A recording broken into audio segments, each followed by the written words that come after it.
సత్యరాజు గారు ఒక బొకేని తీసుకొని కార్తీక్ వాళ్ళ ఇంటికి వస్తూ ఉంటాడు. అది చూడగానే అక్కడ ఉన్న కార్తీక్ అయితే ఒక్కసారిగా షాక్ అయిపోయి సత్యరాజ్ దగ్గరికి వెళ్తూ ఉంటాడు. ఇంతలో అక్కడ ఉన్న అతన్ని చూసి ఏంటి సార్ ఎలా వచ్చారు అని చెప్పేసి అయితే అడుగుతూ ఉంటాడు.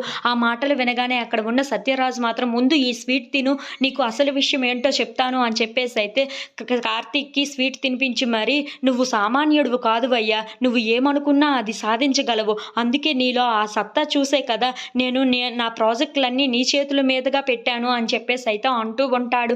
ఆ మాటలు వినగానే అక్కడ ఉన్న కార్తీక్ అయితే చాలా సంతోషిస్తూ ఉంటాడు. ఇంతలో అక్కడ ఉన్న కార్తీక్ మాత్రం అసలు విషయం ఏంటో చెప్పండి సార్ అని చెప్పేసి అయితే అడుగుతూ ఉంటాడు. మనం ఇప్పుడు రెస్టారెంట్ ఆఫ్ ద ఇయర్ అవార్డుకి సెలెక్ట్ అయ్యామని చెప్పేసి అయితే అంటూ ఉంటారు. ఆ మాటలు వినగానే అక్కడ ఉన్న కార్తీక్ అయితే చాలా సంతోషిస్తూ ఉంటాడు. ఎస్, నేను అనుకున్నది సాధించగలిగాను అని చెప్పేసి అయితే అనుకుంటూ ఉంటాడు.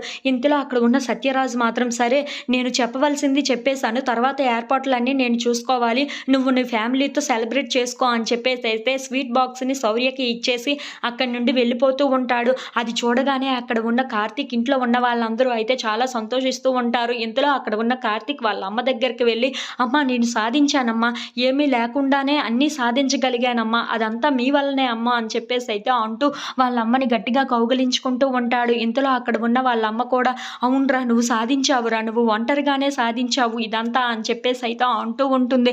ఇంతలో అక్కడ ఉన్న కార్తీక్ మాత్రం లేదమ్మా, మీ అందరూ నాకు తోడుగా, నీ ఆశీర్వాదం నాకు తోడుగా ఉంది కాబట్టే ఇదంతా సాధించగలిగానమ్మా అని చెప్పేసి అయితే అంటూ ఉంటాడు.